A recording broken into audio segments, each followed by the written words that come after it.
ये माहौल तो बहुत ख़राब है असेंबलियों का भी और पाकिस्तान का भी।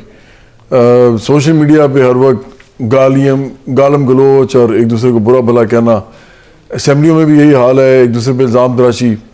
और ये तो बड़े अरसे से बाहर हैं इमरान खान और उनकी जमात, वो सिर्फ पॉइंट स्कोरिंग के लिए, अवाम को के नैरेटिव और बयानियाँ बेचने के लिए है। और अब जो वापस जाना चाहते हैं वो भी इसीलिए कि बयानियाँ बेचें। इनको ये समझ नहीं आ रही कि अवाम को असल में उनके इश्यूज जो हैं उनके ऊपर मसले हैं। जैसे उनको तो रोटी चाहिए, कपड़ा, मकान, इज़्ज़त, रोज़गार, तालीम, इलाज, उनको ये चाहिए। ये उनको बयानिए बेच रहे हैं। इसलिए मेरा ख्याल है कि कायरा साहब ये तो बिल्कुल ठीक कह रहे थे कि इस पूरी सूरत हाल का जिम्मेदार जो है वो इमरान खान है। आप सबसे पहले तो ये देखें कि एक आदमी जो वज़ीर आज़म 3.5 पौने 4 साल रहा और उसके बाद उसको ख्याल आया कि जी एकदम इम्पोर्टेड गवर्नमेंट जो है बन गई है पहली दफ़ा पाकिस्तान में, और उसके बाद अमेरिकी साजिश हो गई है सिर्फ इसलिए क्योंकि जिस काम के लिए उसको लाया गया था, जो लेके आए थे उन्होंने खुद ही निकाल दिया और उसमें और कोई था नहीं इन्वॉल्व। पहले तो उसने ये आप देखें कि कितनी गलत हरकत की है कि इस पूरी कौम को गुमराह किया है कि बजाय कि असल बात करते बात कहीं और मोड़ दी। उससे हमारे खारजा ताल्लुकात ख़राब हुए, उससे हमारे इस मुल्क के अंदर जितने भी हमारा साख थी पूरी दुनिया में वो ख़राब हुई। इसीलिए इनके साथ कोई बैठता नहीं था, कोई बात नहीं करता था, कोई ना यूरोप, ना अमेरिका, ना इंडिया, ना सऊदी अरब। तो हालात तो इन्होंने खुद पैदा किए हुए थे। तो जब इनको निकाला गया तो उसके बाद से ये फसाद, इंतशार, नफरत, तकसीम, इसकी सियासत कर रहे हैं। नहीं तो आपको नहीं लगता और क्या कर रहे हैं? क्राइसिस अब मजीद डीपन हो जाएगा। 2 प्रोविंशियल असेंबलीज वो डिसॉल्व कर चुके हैं, नेशनल असेंबली में आना चाहते हैं, मरकज को मजबूर करना चाहते हैं कि जनरल इलेक्शंस की तरफ मामला जाए। तो आपको नहीं लगता कि क्राइसिस तो बढ़ेगा, ये क्राइसिस इससे कम नहीं होगा? देखिए ये तो है बेसिकली कॉन्स्टिट्यूशनल या ज्यादातर इलेक्टोरल क्राइसिस। तो वो क्राइसिस नहीं है जो असल अवाम का है। मुझे तो अवाम का क्राइसिस ज़्यादा कहते हैं ना कि डीपनिंग होता लग रहा है, क्योंकि अवाम के पास तो आटा लेने के या ना तो पैसे हैं और ना आटा जो उनको मिल रहा है।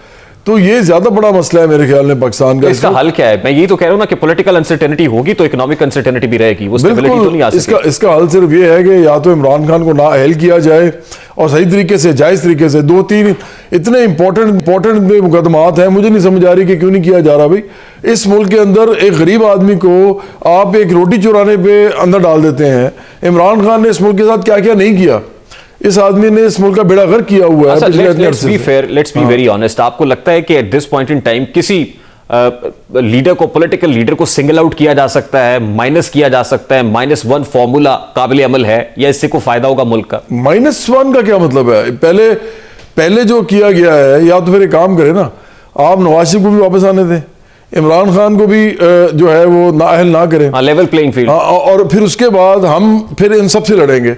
फिर हम ये कहेंगे कि भाई ये सारे एक हैं, ये सारे अरबपति खरबपति लोग हैं। हमने तो अपनी पार्टी को देखना है ना। मैं तो इधर बैठा हुआ हूँ इसलिए ताकि मैं अपनी पार्टी की बात करूँ। हमारी पार्टी आम लोगों को लीडरशिप में लेके आना चाहती है।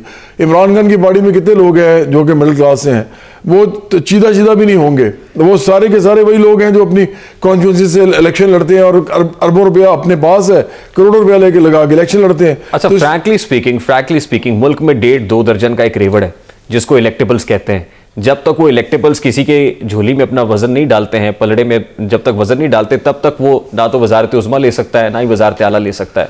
तो यहाँ बैठ के चेयरमैन बराबरी पार्टी पाकिस्तान जवाद अहमद वो कहता है मैं मिडिल क्लास की आवाज़ हूँ, मैं मिडिल क्लास तबके को रिप्रेजेंट कर सकता हूँ। आप तो प्रैक्टिकली एक्टिव हो ही नहीं सकते। ये जो इलेक्टोरल पॉलिटिक्स है, कभी इसके अंदर कुछ गेन कर ही नहीं सकते। ये आप कैसे मुकद्दर बदलेंगे? ये असल में जो है ना, जो सवाल है इसका जवाब फिर ये है कि फिर पाकिस्तान तबाह हो जाएगा। हो रहा है, लोगों का बेड़ा गर्क हो गया है। अगर ऐसी पार्टी नहीं बनती पाकिस्तान में, बराबरी पार्टी बड़ी नहीं होती, तो ये मुल्क तबाह हो जाएगा। कब तक आप सारा का सारा पैसा जो है वो अमीरों के चंद हाथों में जाने देंगे? आपकी पूरी पॉलिटिक्स है इसके ऊपर। ये पॉलिटिक्स इसलिए है सिर्फ और सिर्फ ताकि अमीर लोगों को उनका जो तहफ़्फ़ुज़ है जायदादों का, असासों का, उनके जो पैसे वो कमाते हैं उसका एक तहफ़्फ़ुज़ दिया जाए उनको। ये पूरी सियासत इसलिए होती है इस मुल्क में। अगर ये ऐसी होती रही तो कितना अर्सा और चलता रहेगा। आप बात कर रहे हैं बिल्कुल ना सिर्फ माइंडसेट चेंज की बात कर रहे हैं, बल्कि पैराडाइम शिफ्ट ही है कि कैपिटलिस्टिक इकोनॉमी से आप चाहते हैं कि कम्युनिज्म आ जाए। कम्युनिस्ट पार्टी है आपकी? नहीं, बात यह है कि कम्युनिज्म और सोशलिज्म और कैपिटलिज्म तो बहुत बात की बातें, ये तो नजरियाती बहस है। असल बात तो यह है कि क्योंकि आपसे जब डिस्कशन होती है तो बड़ी फिलोसॉफिकल, मुझे लगता है कि किसी खास नजरिए को टो करते हैं आप, किसी नजरिए की तरजीह। नहीं, हमारा तो नजरिया बड़ा सिंपल सा है पाकिस्तान में। आप लोगों को लीडरशिप दें, आम लोगों को।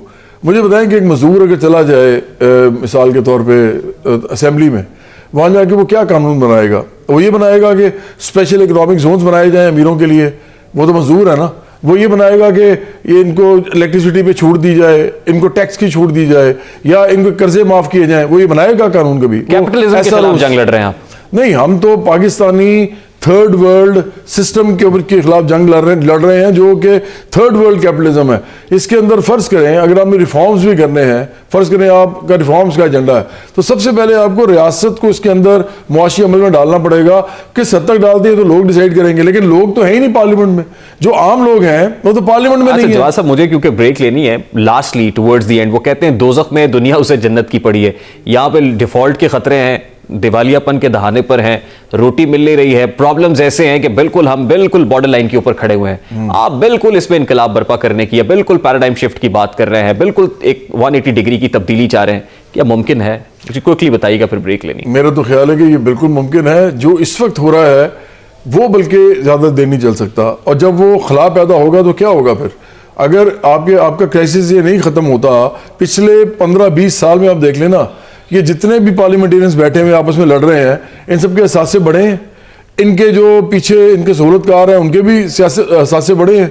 गरीब आदमी का जो है इनकम भी खत्म हुई है, वेजेस भी कम हुई है, असासे उसके पास है नहीं। तो ये कितना अर्सा और चलता रहेगा? मेरे ख्याल में हम जो बात कर रहे हैं, ये लोगों को भी थोड़े अरसे के बाद दीवार भी लिखी नजर आएगी, अदरवाइज पाकिस्तान का कुछ नहीं बचेगा। बहुत बहुत शुक्रिया जवाद अहमद साहब, बहुत शुक्रिया आपके वक्त के लिए। चेयरमैन बराबरी पाकिस्तान जवाद अहमद साहब हमारे साथ मौजूद थे। Let's take a very quick short break. Break के बाद जब वापस आएंगे, पंजाब और मरकज की सियासत के बाद जरा कराची की सियासत का रुख करेंगे। मेयर के हवाले से जोड़ तोड़ जारी, इस पर बात करेंगे। इस ब्रेक के बाद हमारे साथ रहिएगा।